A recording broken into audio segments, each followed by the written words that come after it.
Beautiful. And to some more on matters climate and just the environment, Loita Forest in Narok South is one of Kenya's last remaining indigenous community forests. It shelters hundreds of plant and animal species and serves as a vital water source during dry seasons. The forest, however, is under growing pressure from logging, encroachment and human-wildlife conflict. Tonight, we take you inside Loita Forest, where the community has taken upon themselves to protect the forest through beekeeping, beadwork and safeguarding water sources. Take a look. From above, it looks endless. Stretching 330 square kilometers of lush and vibrant green, Loita Forest, also known as the Forest of the Lost Child, is filled with winding rivers, roaming wildlife, and a broad array of chirping bird life. But behind its beauty lies a battle for survival and a community determined not to lose it.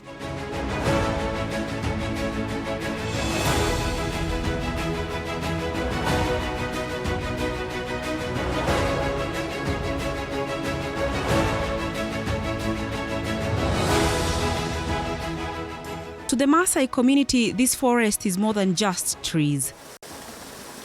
It is a source of water during the dry season, medicine in times of sickness, pasture for their cattle, and a sacred home of prayer. So when you talk about the Forest of the Lost Child or Naminenki Forest, it actually draws spiritual, cultural significance to the people of the community or the people of Loita. And they attach themselves to the forest just like how they attach their life to God. Actually, without the Loita Forest, there will be no Loita. And actually, without Loita, there will be no Loita Forest. It is also used for cultural purposes, like there's some special trees. There's a tree that is called Oreteti. Oreteti is used for cultural ceremonies. And I think that is the reason why the community is so obsessed to conserving the forest. But with rising human pressure, its future is under threat from logging, encroachment, and human-wildlife conflict. The people of Loita are, however, determined to ensure what remains survives. Sisi hapa napata kiangazi mbaya na misitu alisaidia sisi na mbwa hata sisi tunachunga kabisa. Bana choma, bana kata ofyo. Hata kama sisi anataka kutoa ile miti ya kukunywa dawa, anatoa mizizi moja na pande moja ya miti. Hata kama anatoa mkanda ya miti, anatoa ni pande moja tu. Miti hapana kauka. Asi analinda sana kasi ya misitu pamoja na ng'ombe, hata na wanyama. Sisi anaishi pamoja yote.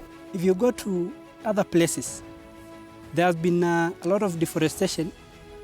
Unlike here, what is motivating me to conserve is the efforts that has been put in place by those who are ahead of us. We are now enjoying so many good things. The fresh air, the climate is cool. That is, were it not for the effort of our forefathers, I think this area could have been a very different area. So that is the thing that is motivating the youth to also take part in conservation. It is the benefit that we are now reaping from the efforts of our fathers. Here, conservation is not just a government directive. It is a way of life. The community itself has risen to defend its forest, not just for themselves, but for generations to come. To protect the forest, the community has turned to beekeeping as an alternative livelihood, reducing dependence on cutting down trees for survival. Amani natoa asali kwa miti, natoa kwa ardhi, najua hizi kijukuu nyuki naishi ndani. Sisi natoa, nachukua miti, nachonga na kisu, kikuwa kali, nachimba, mpaka natoa, nakuta mahali nyuki yuko natoa. Hii mambo ya beekeeping imepata itakuja kupata manufaa katika jamii hii, na pia itasaidia wakulima as an alternative source of livelihood, kwa sababu hapa awali tulikuwa tunategemea ng'ombe kusomesha watoto na kulisha familia, na pia kuna wakulima wanapanda mahindi kidogo na maragwe.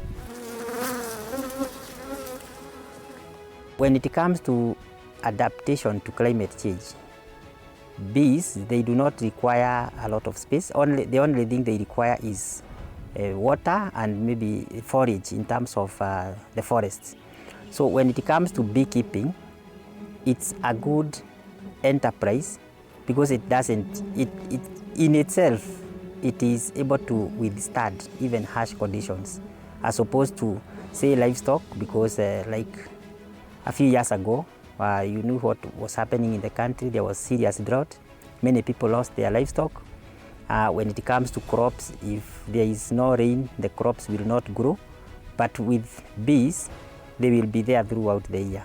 And so the communities can be able to harvest honey and sell and earn a livelihood. And that in itself will not destroy the forest. Actually, it will help to conserve the forest. Support from organizations like WWF has been key in the fight to save Loita Forest. By training locals on sustainable ways of using natural resources and teaching skills like modern beekeeping and forest monitoring, WWF has helped the community turn knowledge into action. The reason we came here is because this area has been facing serious threats emanating from land use changes. Initially, it used to be a forest and the only activity was pastoralism or livestock keeping. But of late, due to pressures with the community, they have transformed this area to an agricultural land. And so there is a lot of deforestation that has been taking place, and that has also interfered with their lives. You'll find the many streams that were emanating from the forest, they are becoming seasonal, and some are not flowing at all. And this is because of the destruction that has been happening over the years as a result of population pressure. In Maasai culture, leadership has long been in the hands of men. Yet when it comes to conserving Loita Forest, women are leading from the front. Through beadwork groups and tree planting, they are proving that guardianship of the forest is a shared responsibility. For these women, conservation is not just about the forest, it is about protecting their families, their culture, and their future. The forest is taking care of us. It gives us rivers. We never suffer droughts. We sometimes get firewood here, but we never touch living trees. We only collect dry wood to take home and make fires. So it's really taking care of us a lot. We are getting many climate advantages from this. Inatusaidia kwa maboma, kusomesha watoto na hata kulisha familia kwa chakula. Kama mmoja wetu anataka kununua mbuzi, anaweza nunua nayo hiyo pesa ya kupata kutoka kwa shanga. Pia tunasaidika kulima mashamba zetu kwa hizo pesa ya mashanga. Na pia tunasaidia wazee wetu saa zile hawana pesa ya kusaidia familia, tunawasaidia pia kuwashika mikono. Part of protecting Loita Forest means protecting its water. The community has restored key water points for people, livestock, and elephants. By sharing these vital resources, they have reduced conflict between humans and wildlife while also lowering the risk of waterborne diseases. Sisi kitu ambayo tumekuja kugundua kama komiti, tukiwacha pahali ambaye kutenga au kwenda nje, maji itajitoa wenyewe, tutapata maji safi, pia hewa itakuwa, kwa ajili nimekuambia hapa saa hii unaona kwamba ni baridi, lakini tukitoka hapa saa hii utaona ni jua kubwa. Kwa hivyo tumeona kwamba zamani tulikuwa na changamoto mingi. Kama babu zetu hapa haikuwa na chochote. Ndio nimekuambia kwamba sisi ndio tulikuja na tutaanza kuweka hiyo mamkonge na mawe. Hiyo ndio sisi ambayo tulianza. Babu zetu walikuwa wanaweka tu ng'ombe na wanatembea na ile ua hako hizo ile maua. haikuwa hiyo ni serikali ilikuja ikawekea wia ndio tufanye maji ili tuweze mambo ya ukulima. Loita Forest remains a vital lifeline for this community. Preserving it means securing future lives. As the effects of climate change continue to be felt across the world, residents of Entesekera, Loita, Narok County enjoy the impact of forest conservation that has since changed their lives and livelihoods. Andrin Kilemi, TV 47, Loita, Narok County.